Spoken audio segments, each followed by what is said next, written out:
Hello दोस्तों। एक बार फिर से स्वागत है आप सभी का आपके अपने यूट्यूब चैनल पढ़ाई विद पीके में, जहाँ पे होती हैं बातें केवल और केवल पढ़ाई की। तो दोस्तों, आज हम ज्ञान सेतु के सुबोध कार्यपुस्तिका के अपने कार्यक्रम को आगे बढ़ाते हुए आज विज्ञान के प्रश्नों पर चर्चा करेंगे और इनके प्रश्नों को विस्तार पूर्वक हल करने की कोशिश करेंगे।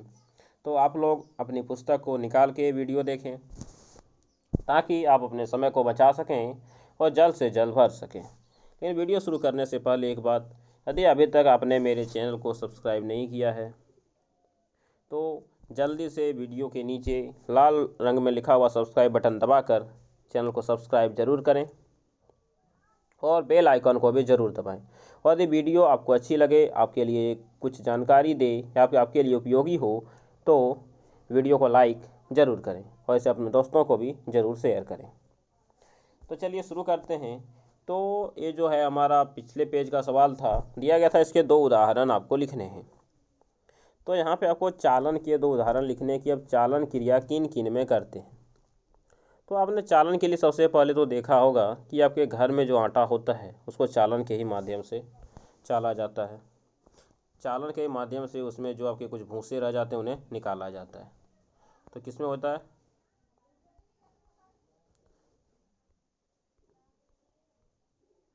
आटे को साफ करने में।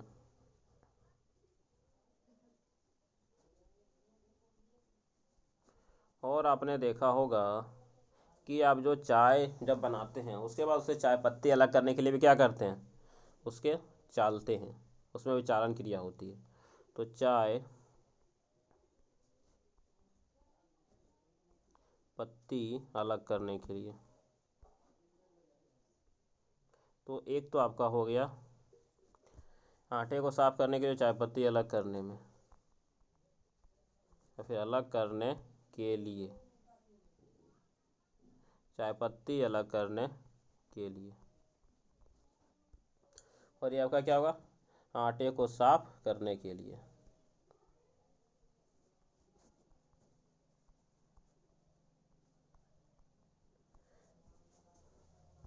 तो आप इन दोनों को अपने पाठ्यपुस्तिका में लिख चुके होंगे।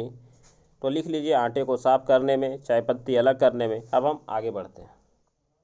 हमारा जो अगला सवाल दिया गया है वह सवाल आपका है कि सरिता भूसे से अन्न के दानों को अलग करना चाहती है, उसे कौन सी विधि का चयन करना चाहिए और क्यों।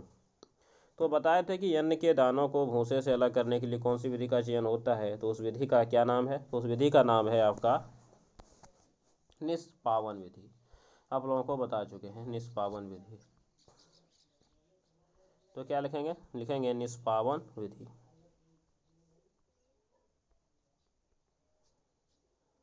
और क्यों करना चाहिए? तो निष्पावन विधि में क्या करते हैं, हवा की दिशा में हम अनाज को उड़ाते हैं जिससे कि धूलकण क्या होते हैं, उड़ जाते हैं। तो क्या लिखेंगे? इससे धूलकण उड़ जाते हैं और निकल जाते हैं। इससे जो भूसे होते हैं या धूलकण होते हैं वो निकल जाते हैं, दूर उड़कर चले जाते हैं।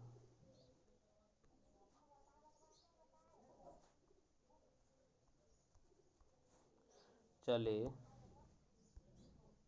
जाते हैं।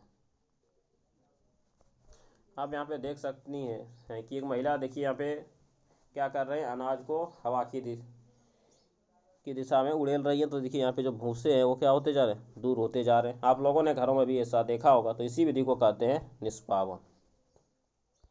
तो चलिए, ये सवाल मेरा हो गया कंप्लीट। यदि आपने नहीं लिखा इसका आंसर तो लिख लीजिए, निष्पावन विधि नाम है और इससे भूसे दूर उड़कर चले जाते हैं, इसलिए हम इस विधि का उपयोग करते हैं।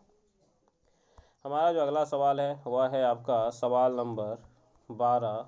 सवाल पूछा गया है, निम्नलिखित समूह से मेल न खाने वाले पर घेरा लगाइए एवं कारण लिखिए। देखिए आपको 4 चित्र दिए गए हैं, उनमें से बताना है कि कौन से समूह मेल नहीं खाते। देखिए यहाँ पे क्या हो रहा है, तो ये हस्तचयन विधि द्वारा कंकड़ पत्थर जो है उनको अलग कर रहे हैं। यहाँ पे डंडी से अनाज को अलग कर रहे हैं। यहाँ पे अनाज को भूसे से अलग, लेकिन यहाँ पे बुनाई हो रही है। तो आप देख सकते हैं कि ये तीनों तो पृथकीकरण की विधि है, इनमें कोई दो चीज़ को अलग किया जा रहा है, लेकिन यहाँ पे अलग किया जा रहा है क्या? बोलेगा नहीं सर, वहाँ पे अलग नहीं किया जा रहा है। तो ये तीनों तो सेम है, लेकिन वो सेम नहीं है। तो इस पर क्या लगाएंगे? तो इस पर लगाएंगे गोल घेरा लगाना है। चलिए, अब लिखना है कि मेल क्यों नहीं खाएंगे। तो इसका कारण क्या है? कारण यह है कि ये जो तीनों हैं वह आपके पृथक्करण की विधि है या पृथक्करण की विधि नहीं है। तो लिखेंगे यह पृथक्करण की विधि नहीं है।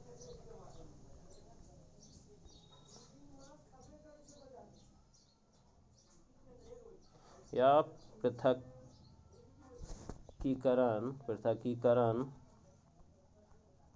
की विधि नहीं है, पृथक्करण की विधि नहीं है। यह जो है आपके पृथक्करण की विधि नहीं, सॉरी है नहीं है।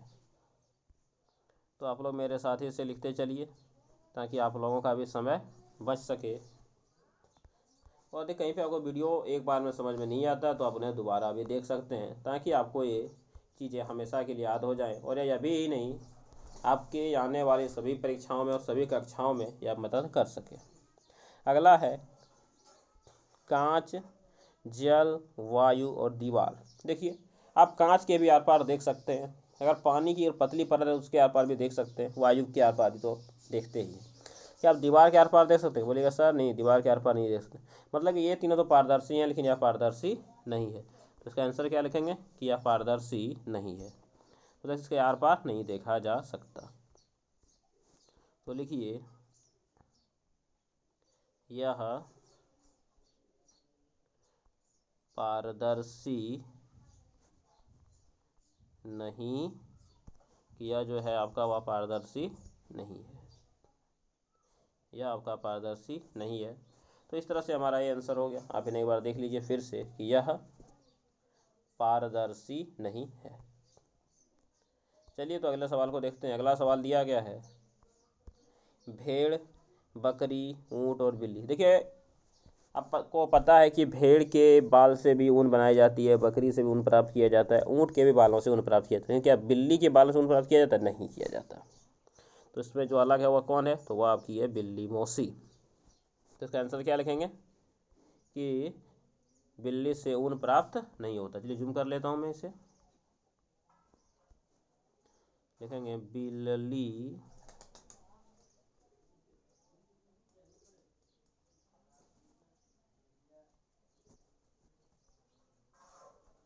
से ऊन प्राप्त नहीं होता।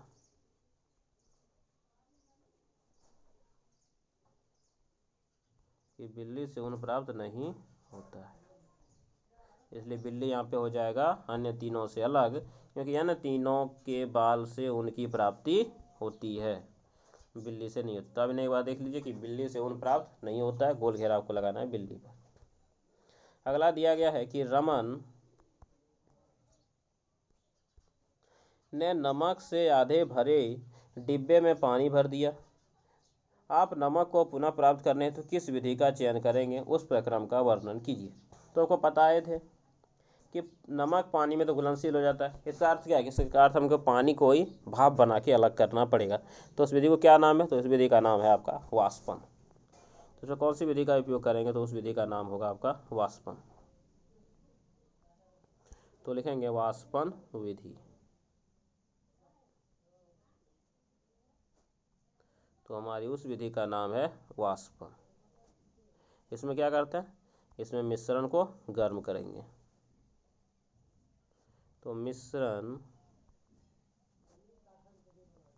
को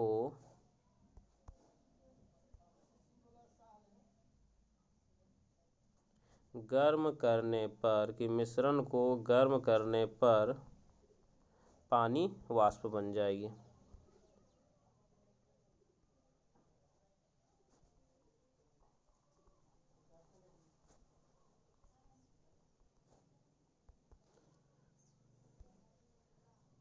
पानी वाष्प बन जाएगी तथा केवल में क्या बचेंगे? तो केवल नमक बचेंगे। एवं केवल नमक बचेंगे। एवं केवल नमक बचेंगे। तो चलिए इस तरह से आप देख सकते हैं कि आपका एक जब पेज समाप्त होता है आप इन्हें अच्छे से लिख लीजिएगा। तो इस तरह से आपका पेज नंबर जो 15 था वो आपका समाप्त है। या आप देख सकते हैं कि आपका आकलन प्रपत्र है।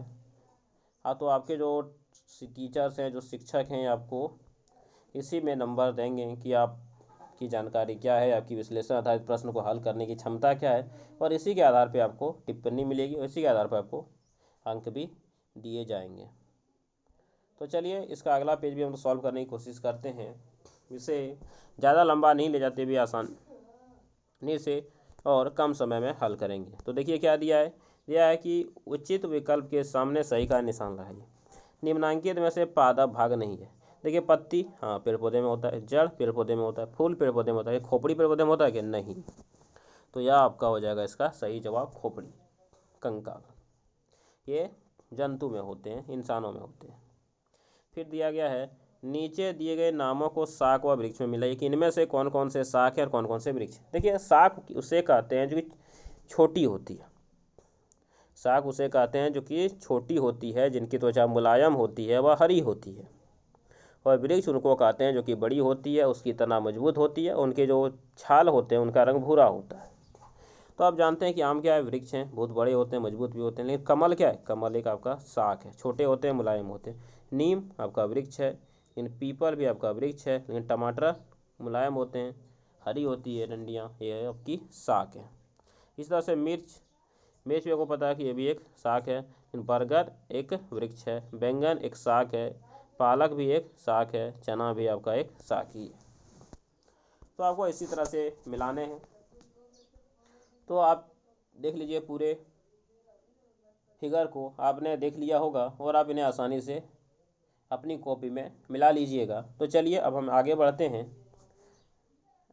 यदि आप उन्हें अभी नहीं मिला सकते, आप उसका स्क्रीनशॉट लेके बाद में मिला लीजिए, नहीं तो आप वीडियो को दोबारा देखकर भी इसे मिला सकते हैं। अगला दिया है परिवेशीय पेड़ पौधों के नाम सारणी में उचित स्थान पर लिखिए। दिया है शाक, वृक्ष और झाड़ी कि आपके आसपास शाक कौन कौन से हैं। तो बहुत से शाक हैं, बैंगन, टमाटर, आलू, और आपके क्या हैं, और आपके बहुत से शाक हैं, पालक, और भी जो शाक सब्जियां होती हैं, मटर। तो जितने भी ये सब हैं वो सब आपके शाक में आएंगे। तो आपको शाक में 4 नाम लिखने हैं। वृक्ष में नीम, पीपल, बरगद, शीशम, पलाश। आपको झाड़ी लिखने हैं। तो झाड़ी देखिए उनको बोलते हैं जो कि छोटे होते हैं, उनके तने मजबूत होते हैं और उनमें बहुत से शाखाएं निकली होती हैं। जैसे कि आपने बैर देखे होंगे, बैर की झाड़ी होती है। इस तरह से आपने पुटूस देखे होंगे, पुटूस के भी क्या होती हैं? तो पुटूस की भी झाड़ी होती है। इसी तरह से आपने कैक्टस देखे होंगे, कैक्टस की भी झाड़ियाँ होती हैं। तो आप इन सबको अच्छे से यहाँ पे लिख लीजिएगा। और यदि आप इन्हें नहीं लिखना पाते हैं तो कमेंट बॉक्स में कमेंट कीजिएगा, मैं इन्हें लिखा दूंगा। क्योंकि अभी मैं यहाँ पे इन्हें लिखता हूँ तो बहुत अधिक समय लग जाएंगे और आपका वीडियो बड़ा हो जाएगा। तो मैंने यहाँ पे क्या बताया, शाक में आपको लिखने हैं 4। तो आप लिख सकते हैं टमाटर, मिर्च, मटर, पालक। वृक्ष में आप लिखिएगा नीम, आम, अमरूद, बरगद। झाड़ी में पुटूस, बैर, कैक्टस। और आप एक अपने आप से लिखिएगा क्योंकि झाड़ियाँ आपके आसपास बहुत सी प्रकार की होती हैं। तो एक झाड़ी का नाम आपको अपने आप से लिखना है। चलिए अब 4 नंबर सवाल पे चलते हैं। दिया गया है कि निम्नांकित चित्र पहचान का शिराविन्यास के नाम लिखिए। तो आप अपने पुस्तक में पढ़े होंगे कि इस प्रकार के शिराविन्यास को क्या बोलते हैं? इसको बोलते हैं समानांतर शिराविन्यास। समांतर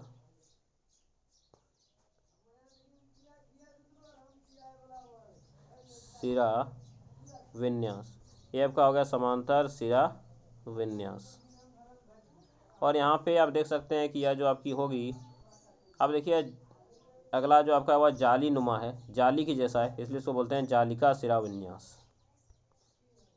तो इसका नाम क्या है? तो इसका नाम है आपका जालिका शिरा विन्यास।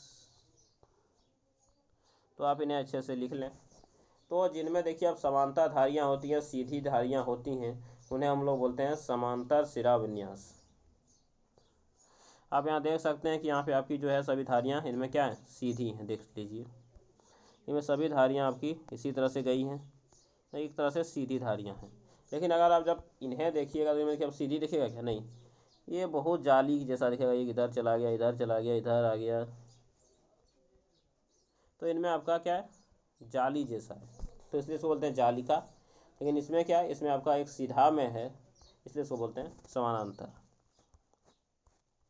अगला दिया गया है कि हमें पुष्प के नाम लिखने हैं। इस पुष्प के क्या नाम हैं, तो देखिए आप जब यहाँ पे देखिएगा तो आपका दो पार्ट दिखा गया, एक इधर दिया गया तो उसको बोलते हैं वर्तिकाग्र। तो इस भाग को हम लोग बोलते हैं वर्तिकाग्र। इसका नाम हो गया आपका वर्तिकाग्र, यहाँ तो में रॉ है, ये आपका हो गया वर्तिकाग्र।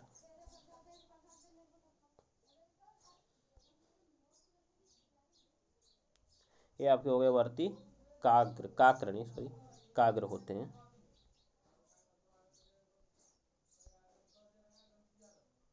ये आपके हो गए वर्तिकाग्र।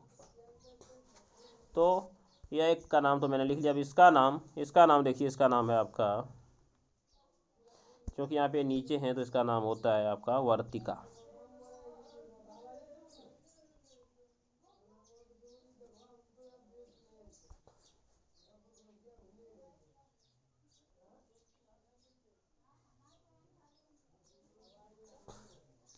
ये आपके हो गए वर्तिका।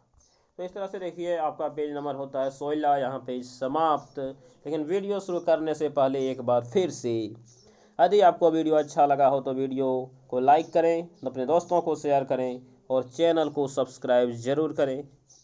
सब्सक्राइब का बटन वीडियो के तुरंत नीचे दिया गया है। तो चलिए मिलेंगे फिर अगले वीडियो में, तब तक के लिए धन्यवाद। वंदे मातरम, जय हिंद, खुश रहिए आप सब और पढ़ते रहिए।